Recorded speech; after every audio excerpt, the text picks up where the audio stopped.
Good morning sa inyong lahat mga kababayan. JDB uli, ang inyong abang lingkod.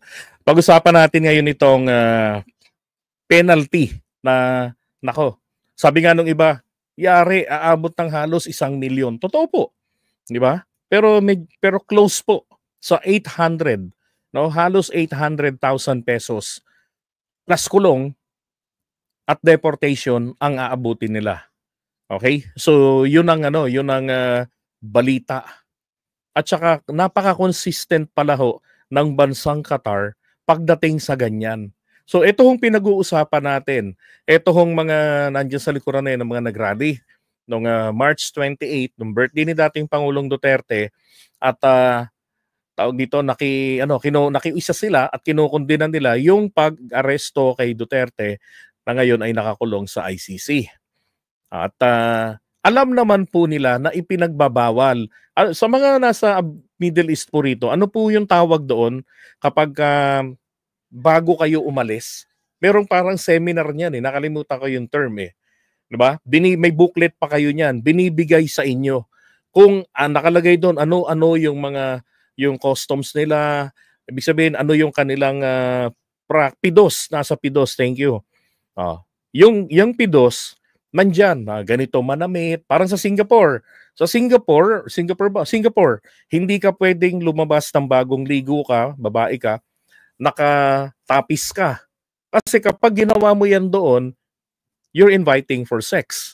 Pag ikaw ang na-rape, hindi ka kakampihan ng batas kasi ikaw yung nag-invite kaya ka nagahasa.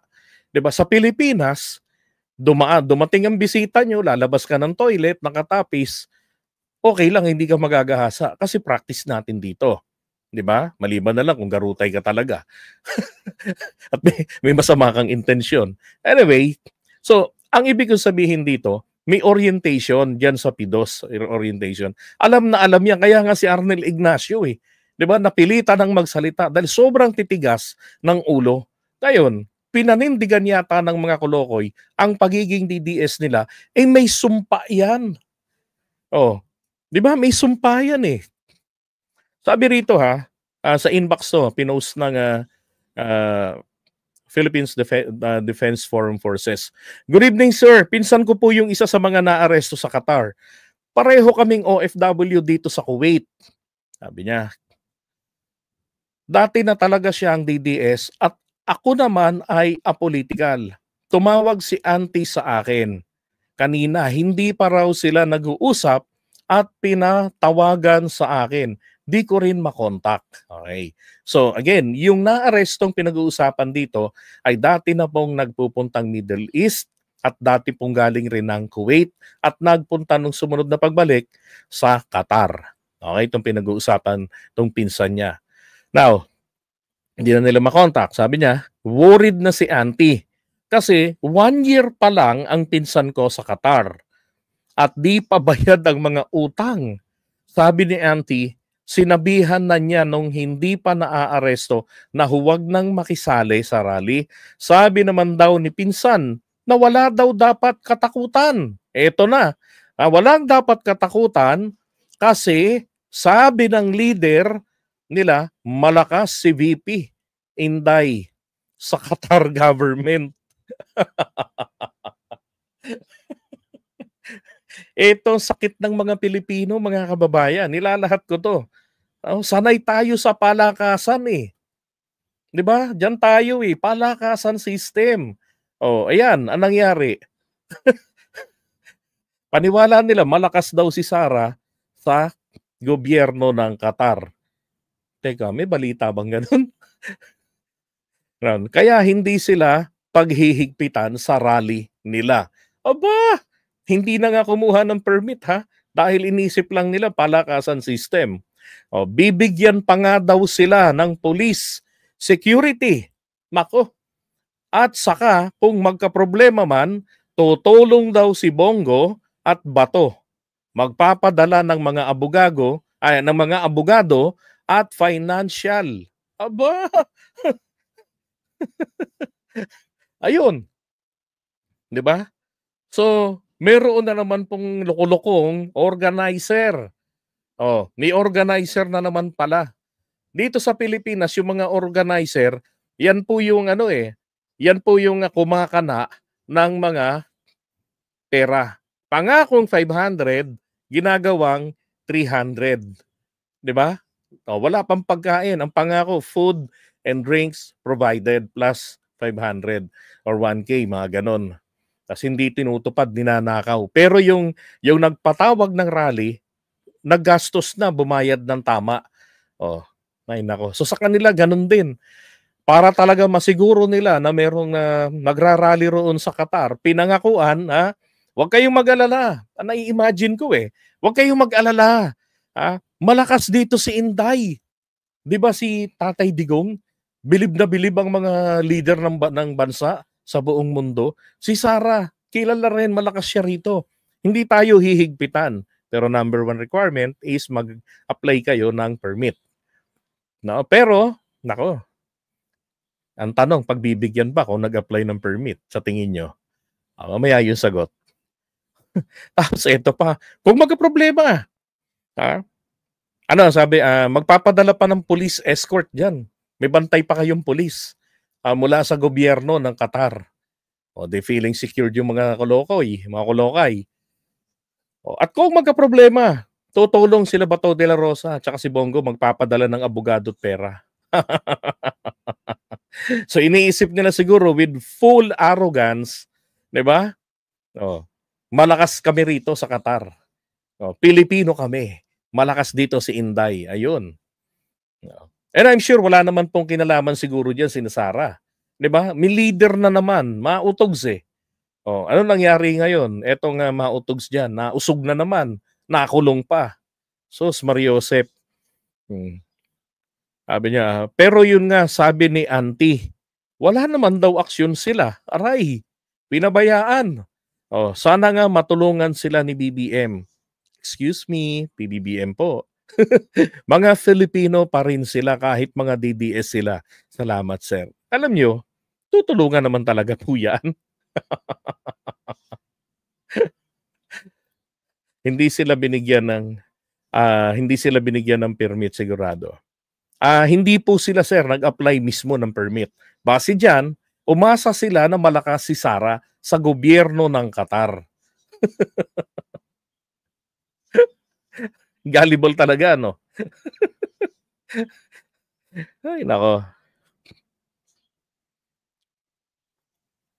Pang picnic lang, tapos good for 500 yung sa labas ng ICC dun sa The Hague. 'Di ba? The Hague. Nangyari, dami nila, nasita na sila, meron na silang bakod tuloy. Pinagilid pa nila yung bakod. Di pinuntahan na sila ng pulis. Tigas ng ulo. 'Di ba? Sabi ng aking kaibigan, "Go Philippines!" Sabi niya, baka sa Qatar man samar. Malakas. Baka nga. So, anong ende? Anong gagawin ng gobyerno? Responsibility pa rin ng gobyerno yan. 'Di ba? Tigas ng ulo. No, ang tanong, mga kababayan, ito pa. Sabi ng Philippines Defense Forces Forum, we have been informed that the 17 OFWs can avoid imprisonment by paying the maximum fine of Qatar. Ano ang tawag ng pera nila? Riyal? Ganun? Qatari riyal. 50,000 each. Yung nagtatanong kanina, each ba? Yes, each po. Kanino na namang bulsa kukunin yan? Sa taong bayan na naman yan. Pera na naman po natin yan. Dahil yung mga yan, ala ng pang-remit yan sa pamilya nila. Di ba? Para mailigtas yan, maglilihim na naman ng gobyerno natin na nagbayad, sasabihin na naman, nakuha namin sa diplomacy. Pero mga kapatids, doon ho sa nabasa ko, ang bansang Qatar, very, very consistent sila pagdating sa policy nila. Pag sinabi nila, ito ang parusa, ito ang parusa. Lalo na yung mga ganyang paglabag. Sus, ang tanong, may batas ba talagang nilabag? Meron po. Ayan ang sabi rito. Under Qatar's Law number 18 as of 2004, meron po kasing mga bagong sets of amendments pero hindi po kabilang Eto, hindi po ito naamyendahan. Siguro kung naamyendahan ito, baka itong 50,000 reals ng real po ng Qatar, nako, baka 100 na ngayon yun. Imagine 20 years. 'Di ba? 2004, 2025 na ngayon. Oh, 'di ba? Sabi pa nga, in connection with the former president's birthday, and they are right now being investigated in various detention centers. Nako, hiwalay pa para silang pinaglagyan. Siniseparate ang men from women, no? It's not because the Philippine government is saying don't rally in favor of the president or against him or what. I'm referring to a former president. It's because ayaw ng Qatar, sabi ni De Vega. Si De Vega po, ito yung taga-DFA na na inaway ni Robin Padilla nung confirmation. Kasi bakit daw tumatawa? Bungis-ngisin pala yung mataba, bungis-ngisin pala yan. At kilala yan ng halos lahat ng mga senador. Si Robin ang hindi nakakakilala sa kanya. Inaway niya yan at sabi niya, matuto kang rumispeto. Senador ako. Naalala niyo ba yun? Ito pa. So, sabi rito sa batas, any person who conducts or organize a public meeting or procession without a license shall be punished with detention not less than 6 months and not exceeding 3 years. So 6 months up to 3 years ang parusa. And a fine of no less than 10,000 reals and not exceeding 50,000 reals. At dahil nga po talagang deliberate ang ginawa nila. Okay, political na. Bawal din po sa kanila yung political rally. So bawal yung dalawang kasalanan nila. Bawal yung mag-rally kayo, mag-procession nang wala pong permit. Pangalawa, bawal po yung mga ganyang rally-rally na yan na may kinalaman sa politika. Bawal nga rin diyan na mag-picket, mag-rally yung mga manggagawa kung possible naman na mag-usap, magkaroon ng amicable settlement. Pero ito, involving politics, yari kayo. Dalawa ho yung kasalanan nila. Paano po ba ina-apply ang sinasabi na minimum penalty at saka yung maximum penalty? The minimum penalty is not less than 10,000 Qatari riyals. Not exceeding 50,000 Qatari riyals ang maximum penalty. Ganito po yan. Pag first offense, uunawain ka, minimum 10,000 lang. Sige, 10,000, walang kulong, deport. Ganon. Makulit ka, 2 kaso pinagsabay mo. So, hindi ka na pagbibigyan ng unawa.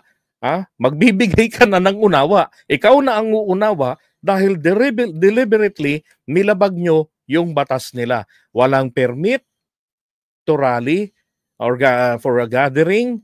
Tapos wala rin kayong bawal po rin talaga yung rallying ginawa ninyo na related sa politics. Yung related sa politics, pag hiningi nila ng permit sa Qatar, hindi po sila pagbibigyan because it is a state policy na bawal.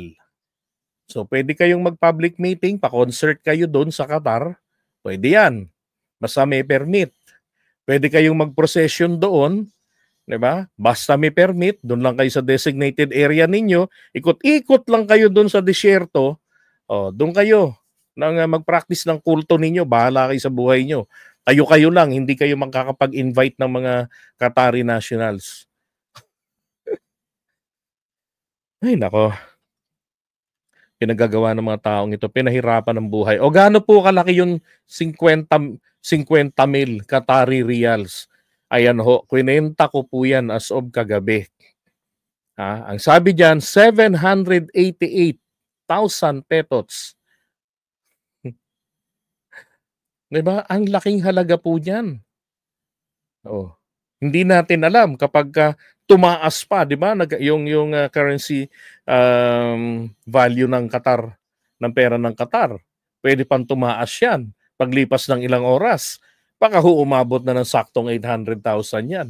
Patay kayo. O baka pagbamakalikom sila. Ilan ho yan? 17 yan.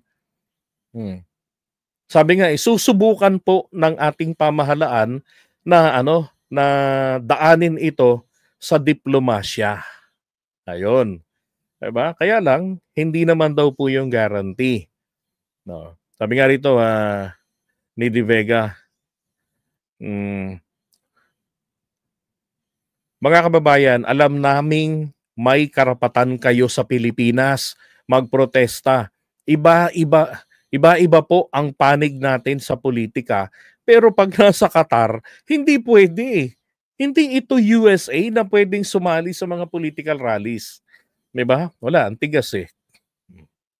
Pero ang gagawin po nila, hihingi po nila ito ng tawad, 'no, na mabigyan ng pardon. Pero ang, sabi nga 91% po hindi po nagbibigay ng pardon, pagka ganyang mga paglabag. Okey, sabi rito, DMW Secretary Hans Leo Kakdak has confirmed that a labor attaché is currently at the police station in Qatar, where the DDS OFWs are being detained for illegal assembly.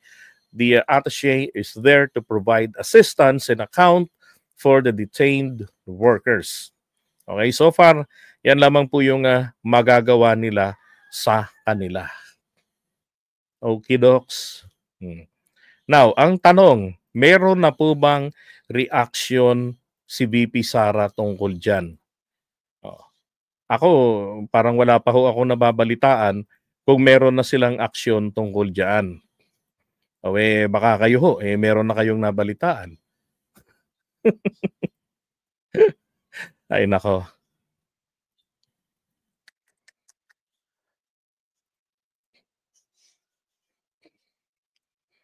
Alright, so iwan muna natin yan and then move tayo sa sunod na topic.